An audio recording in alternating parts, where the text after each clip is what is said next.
Pipes wires model core revelation. Think of your legs as a fuel and signal system. The pipes, your arteries and veins, bring oxygen and nutrients in, then carry waste out. The wires, your nerves, carry messages for balance, power, and pain. When pipes underdeliver, wires misfire. When wires misfire, vessels lose smart control. That loop is the trap. Why this matters: peripheral arterial disease affects roughly 1 in 10 people over 65. Even without a formal diagnosis, lower limb vessels stiffen with inactivity. Uninterrupted sitting hits the arteries in your legs hardest, so long TV blocks and car rides quietly stall your flow. Nerves are oxygen hungry, so when flow drops, they're first to complain. Burning at night, tingling in toes, slower reactions. This clicked for me when a client said, "I walk more and it hurts more." Most people are told just walk, but here's the catch. Walking on cold pipes and sleepy nerves can flare symptoms. Underfueled, nerves scream, and claudication, the calf ache that shows up after a few blocks, kicks harder. Therefore, we prime flow first, then wake the nerves, then load the muscles. Sequence matters. Let me show you exactly how to recognize the loop. Red flags from the pipe's side include cold feet that don't warm quickly, calf ache that appears at a predictable distance and eases with rest, and slow toe color refill. From the wire side, watch for numb big toes or pinky toes burning at night, and wobbly balance when you close your eyes. From the function side, a slow 5 times sit to stand. Over 12 seconds, signals higher fall risk and lower power. From the skin and nails, shiny hairless shins, slow nail growth, and wounds that linger are all whispers of low perfusion. We're going to anchor to 2 simple clinical targets you can test at home. First, capillary refill. Elevate your legs for about 30 seconds, lower them, and count how fast your big toe pad turns pink. The target is 3 seconds or less than or equal to 3 seconds. Slower than that suggests sluggish microcirculation. Second, the 5 times sit to stand. Arms crossed, stand up and sit down 5 times as fast as is safe. Under 12 seconds, less than 12 seconds, points to lower fall risk and better leg power. Over that means we've got work to do. Here's the shortcut nobody teaches. Nitric oxide is your body's natural vessel dilator, and leafy greens and beets boost it. But if you use antibacterial mouthwash, you can block the mouth bacteria that convert nitrate to nitric oxide. Mouth breathing can limit nasal NO too. So, food helps, but habits can cancel it. Fix the habits, get more out of the food. Now, the but/therefore pattern that keeps you safe. Most people try to walk through it, but that often backfires because pipes aren't primed and nerves are underfueled. Therefore, you start with a 3-minute flow primer, ankle pumps, calf squeezes, heel-toe rockers, then you move, and you finish with a calm down. Once flow is up, light nerve glides wake the wires without provoking them. Then you add strength and power dosing, sit to stands, step-ups, calf raises, with tempo that respects your joints. Pay attention, this next part is crucial. The loop also shows up as autonomic drift. Colder feet at night, slower reaction time stepping off curbs, and needing the rail for stairs more than just for safety. When you improve flow, nerves get oxygen again, signals sharpen, and balance steadies. And boom, your toe color returns faster, your 5x sit-to-stand time drops, and night warmth improves. If you remember nothing else, remember this sequence. Prime the pipes, wake the wires, then load the engine. We'll use those 2 targets: 3-second toe color, less than or equal to 3 seconds, and under 12-second 5x sit to stand, less than 12 seconds, to measure progress. Now that you've got the model, we'll map the 12 silent signals so you can spot exactly where your system is whispering for help. The 12 silent leg signals. Overview map. Let's map the signals so you can spot your pattern fast. We'll group them so you know whether the issue is pipes, wires, power, or skin level clues. Group A is blood flow, the pipes. 3 big ones: cold feet that don't warm quickly, toe color that lags coming back to pink beyond our 3-second goal, and calf aching that shows up predictably on a walk and eases with rest. If you're nodding yes here, you likely need more flow priming and nitrate support before loading your walks. Group B is the nerves, the wires. Look for numb big toes or pinky toes, burning or electric tingling at night, and deep sock line dents by evening. That last one sounds like circulation, but the dent pattern plus nighttime symptoms often means the pipes and wires are already influencing each other. We'll use a simple pitting scale from 0 to 3 to score those dents, because rebound time matters. Group C is strength and balance, the engine. If you wobble with your eyes closed, pull the rail on stairs for strength rather than safety, or take longer than 12 seconds on the 5 times sit to stand, your system can't produce or control force fast enough to stay safe. That's where power dosing and balance stacks come in, but only after pipes and wires are awake. Group D is skin and nails, the dashboard. Shiny, hairless shins, slow toenail growth, or nails that get thick and brittle, and small wounds that linger past 10 days point to low perfusion and higher risk. These are not cosmetic issues. They're late signals that the pipes need attention, and the nerves may already be hypoxic. Here's the kicker: ignoring any one of these, especially the color refill delay, is the 70% drop-off mistake. People wait until the problem is loud, and then wonder why it's harder to turn around. Don't do that. We'll drill each signal with a quick why, what, how, what it means, the at-home test, and the first fix you can try today. Start with the easiest win for you, but keep those 2 targets in mind: 3-second toe color and under 12 seconds sit to stand. Ready? Let's start with the one most people brush off: cold feet. Signal 1: cold feet that don't warm fast. Cold feet are not just a comfort problem. They're a flow signal and an autonomic signal. When arteries underdeliver or the small vessels aren't dilating on cue, your feet run cold. When the automatic nerve control drifts, vessels stay too tight, especially at night. The thing most people miss is this: if one foot is consistently colder than the other, that asymmetry is a louder red flag than both being a little cool. What should you observe? Mornings are the tell. Do your feet feel cold getting out of bed? And stay that way even after you move to the bathroom and kitchen? Does one foot take longer to warm? Do socks help only while they're on? And the moment you pull them off, the cold rushes back. That's pipes and wires both whispering. Let me show you exactly how to test this at home. Do a 60-second warm wrap. Take a warm, damp washcloth. Wrap each foot for 30 seconds. Then remove and pay attention to how quickly natural warmth returns. Don't use a heater for this. We want your own circulation to do the work. If you feel only a brief surface warmth that fades in under a minute, that's a sign the tissue isn't holding heat, because fresh warm blood isn't arriving fast enough. While you're at it, check whether one foot still feels colder by touch compared to the other. Now, the fix you can try today. Before your first steps each morning, run a 90-second primer focused just on the ankles and calves.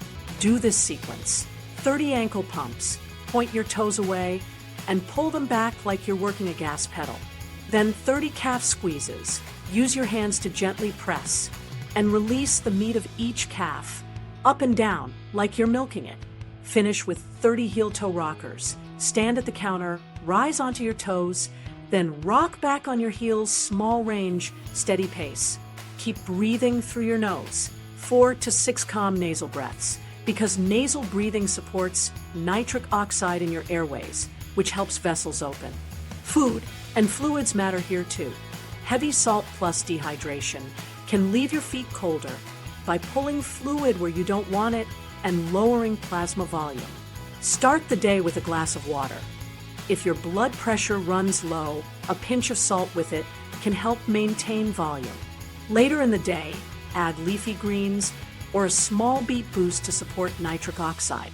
But here's the shortcut nobody teaches. If you're using antibacterial mouthwash, you might be blocking the mouth bacteria that convert dietary nitrate into nitric oxide. That means you do the food right, but lose the benefit. Swap the antiseptic rinse and avoid brushing your tongue right before a nitrate-rich drink. Now, here's where most people mess up. They put a space heater on their feet and think they're fixing the problem. Heat is fine for comfort, but it doesn't train your vessels. If you skip the circulation work, you'll step away from the heater, and the cold comes right back. Another mistake is doing long static calf stretches right away.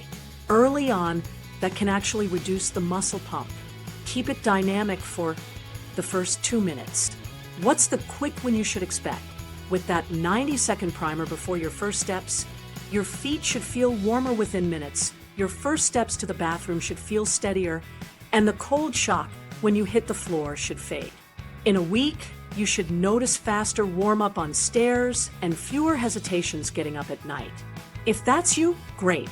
Keep the primer and layer it into your larger flow routine. If you're not seeing a change, double-check your habits. Are you breathing through your nose during the drill? Are you hydrating? Are you unknowingly canceling your nitrate boost with an antiseptic rinse? Fix those, then retest. And remember, we'll validate this with the color refill target. Cold feet plus slow toe color return points squarely at the pipes. That's our next signal. And it's a powerful at-home check that predicts night warmth. Coming up, signal 2, slow toe color refill. This one's simple, quick, and surprisingly accurate. We're checking microcirculation, the tiny vessels that deliver oxygen to your skin and nerves. When they're sluggish, your toes stay pale longer after a brief elevation. That delay isn't cosmetic. It means tissues get fuel late and nerves stay cranky at night. Here's exactly how to do it. Sit or lie back and elevate both legs so your feet are above heart level for 30 seconds. You can rest your heels on a pillow or the back of a couch. After 30 seconds, let your legs drop to the floor and immediately press the pad of your big toe for 1 second, just enough to blanch it white. Release and count 1 1,000, 2 1,000, 3 1,000 until it turns pink. The target is 3 seconds or less. Test both feet and write down the times. What does it mean? 3 seconds or faster is a green light for capillary refill. 4 to 5 seconds is a yellow flag. Your pipes need priming before any hard efforts. 6 seconds or more is a red flag to be cautious with loading and to consider talking with your clinician, especially if it's asymmetrical or paired with calf ache on walks. If one foot is consistently slower, that asymmetry carries more weight than a small delay on both. Now, the fix. The fastest lever is movement that specifically pumps blood through the foot and calf without overtaxing the system. Do 60 seconds of heel-toe rockers twice a day. Standing at the counter, rise onto the balls of your feet, then gently rock back so your forefoot lifts. Small range, steady rhythm, breathe through your nose. Pair that with a 5-minute easy walk after meals, breakfast, and lunch are best to use digestion plus muscle pump to push flow to the legs. Here's the shortcut nobody teaches. Boost nitric oxide and stop blocking. Leafy greens and beets supply nitrate, which your mouth bacteria convert to nitrite and then nitric oxide, a natural vessel opener. Antibacterial mouthwash wipes out those helpful bacteria, so you lose the upgrade. 2 moves. Skip antiseptic rinses near nitrate-rich meals or switch to a non-antibacterial rinse. And avoid brushing your tongue right before a nitrate-rich drink or salad. Also, keep your mouth closed during walks when you can. Nasal breathing supports nitric oxide in your airways and helps vessels open. Common mistakes to avoid. Testing right after a hot shower or with cold feet from outside. That skews results. Test at the same time of day, room temperature, and seated, not dangling feet for minutes first. Don't press the toe too hard or too long. 1 second is enough. And don't jump to Hard intervals, if your refill is slow, you'll provoke symptoms and quit early. Quick win to expect. Within a week of daily rockers plus post-meal walks, many people see a 1 to 2 second improvement toward that 3-second target and notice warmer feet at night. Retest every 3 to 4 days. If your number drops and stays lower, you're priming the pipes. If it won't budge, check for the mouthwash trap, bump your greens and beets at lunch, and add a few sips of water mid-morning. When your color speeds up, night warmth usually follows. Signal 3. Calf ache after 2 to 3 blocks. If your calf starts aching or tightening after 2 or 3 blocks, and then eases when you stop, that pattern matters. Pain with predictable distance plus quick relief with rest is classic intermittent claudication, pipes struggling to deliver fuel under load. Deconditioning pain usually warms up and fades as you keep moving. Claudication flares with effort and settles when you pause. The reason this matters: starving muscles demand more oxygen, but narrowed arteries can't keep up. Push too hard on cold pipes, and you'll flare, back off, and slowly shrink your walking world. Let me show you exactly how to test this. Pick a flat route you can repeat. Warm the pipes first with 1 minute of ankle pumps and heel-toe rockers. Start a timer and walk at your normal outdoor pace. Note the exact spot or time when the ache first appears. Call that pain onset distance. Keep walking if the pain is mild.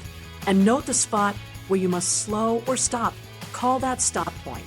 Stop, stand still, and time how long it takes for the ache to fade to 0. That's recovery time. Then, after the pain clears, resume an easier pace for a minute and finish. Back home, cross-check capillary refill. If it's slower than 3 seconds, that strengthens the pipes hypothesis. Now the fix. The game changer here is interval walking that stays just under your ceiling so the pipes adapt without blowing up the nerves. Do this 3 to 5 days per week. 1 minute brisk, 1 minute easy, repeat 10 times. On the brisk minutes, aim for a 5 to 6 out of 10 effort. Enough to challenge, not enough to spike pain past moderate.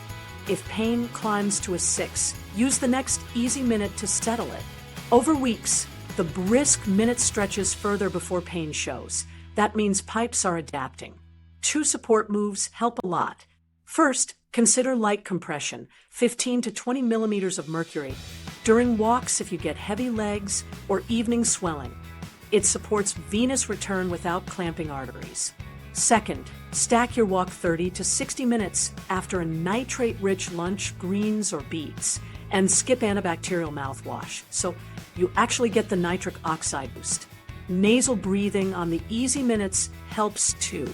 Common mistakes that stall progress: pushing through level, 8 pain thinking, no pain, no gain. That backfires. Nerves scream from falls apart and you cut sessions short. Another trap is starting cold. No flow primer, no warm up, then flaring in minute 2 and quitting. And don't jump to hills yet. Flat ground lets you dose effort precisely. What results should you expect? A quick win is steadier pacing without sudden shutdowns. Within 2 weeks, most people see pain onset distance move from, say, 2 blocks to 3 or 4, and recovery time shortens by 15 to 30 seconds. In 4 weeks, it's common to double your comfortable distance if you're consistent and keep pain in the moderate zone. Track 3 numbers weekly: pain onset distance, recovery time, and your toe color refill. When your refill time trends toward 3 seconds and your onset distance stretches, you're rebuilding the pipes, which sets you up for the next signal. Signal 4. When nerves start burning or electric tingling at night. If your feet buzz, burn, or feel electric at night, that's your nerves talking, and usually they're hungry. Small fiber nerves are oxygen hungry. When flow dips in the evening and glucose swings are wider, those nerves run an oxygen debt and fire off false alarms. The pain isn't imaginary. It's a supply problem showing up as a signal problem. Let's pin it down with a quick home screen. During the day, when your feet are warm and dry, sit down and do a 10-point light touch map using a toothpick or a cotton swab. Close your eyes, tap gently on the pad of the big toe, the pinky toe, the ball under the big toe, the ball under the pinky, midsole, heel, and then 3 spots across the top of the foot. Ask yourself, felt it clearly, felt something dull, or didn't notice? Compare left to right. If several spots feel dull or asymmetric, that's a nerve feedback hint, especially when paired with slow toe color or evening swelling. Now, what helps tonight without making things worse? Nerves hate aggressive stretching when they're irritated. Instead, think glide, don't stretch. Here's a 10-minute evening sequence. Lie back with one knee slightly bent for a tibial nerve glide. Gently straighten the knee a bit while you pull the ankle up and turn the sole slightly outward until you feel a mild pull, then back off.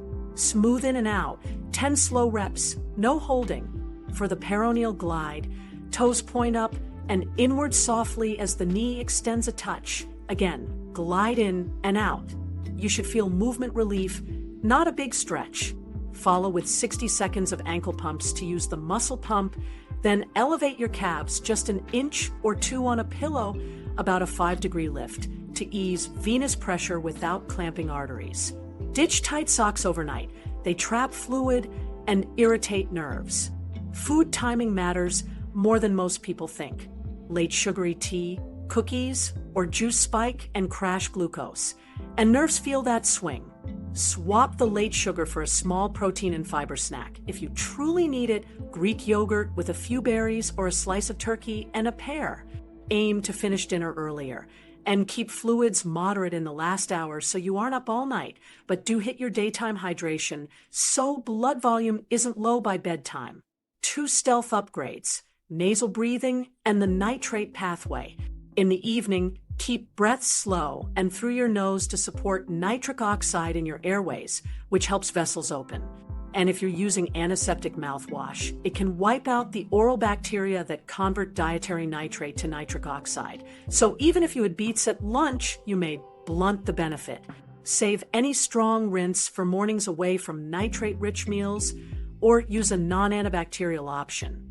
Common mistakes: holding nerve positions until they're numb, foam rolling calves hard right before bed, or wearing compressive leggings overnight. All 3 can fire up night symptoms. Your quick win target is fewer wake-ups and a softer burn. Many people notice improvement within a week of gentle glides, light elevation, and a better snack swap.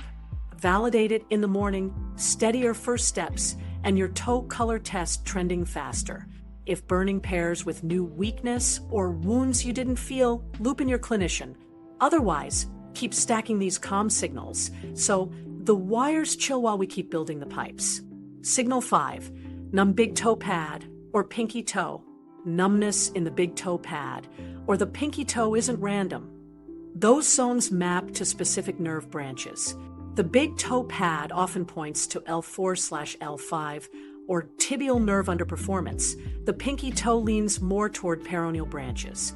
Why this matters: toes are your steering and your push-off. When sensation fades, balance drifts, push-off power drops, and you start shuffling to play it safe. That actually raises trip risk on rugs and curbs.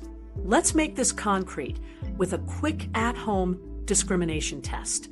Grab 2 different coins, a quarter and a penny. Close your eyes and have someone place 1 coin under the pad of your big toe for 2 seconds.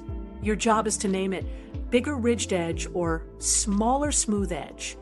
Do 5 randomized trials per toe, then switch to the pinky toe pad. If you're solo, you can alternate coins yourself, just don't peek and call it out loud to keep yourself honest. Record correct out of 5 for each spot and each foot.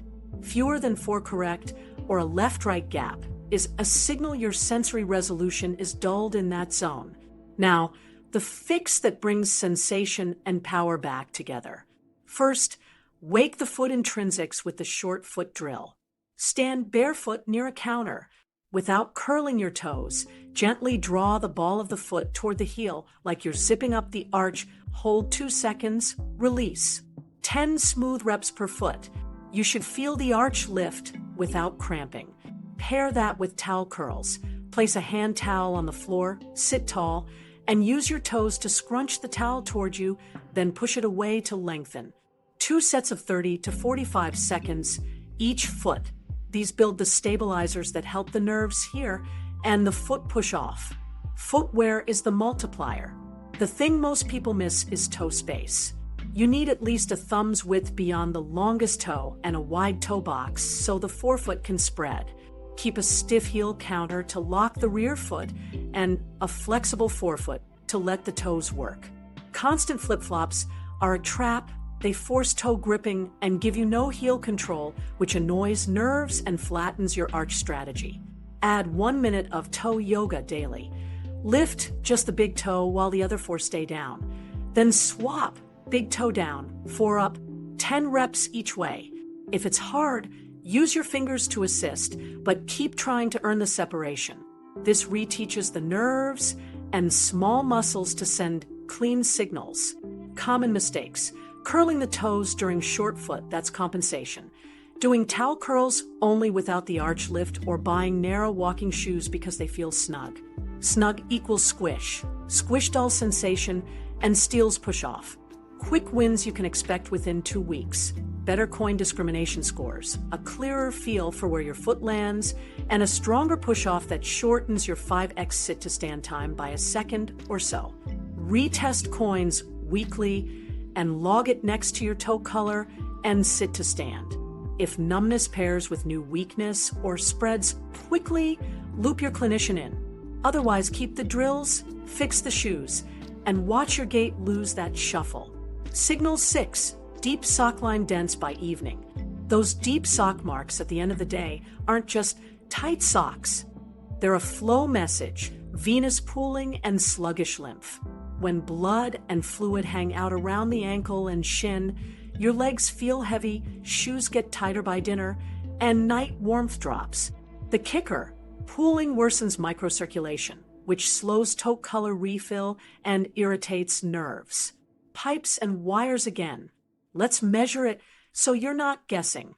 Late afternoon, sit with feet flat on the floor for 2 minutes.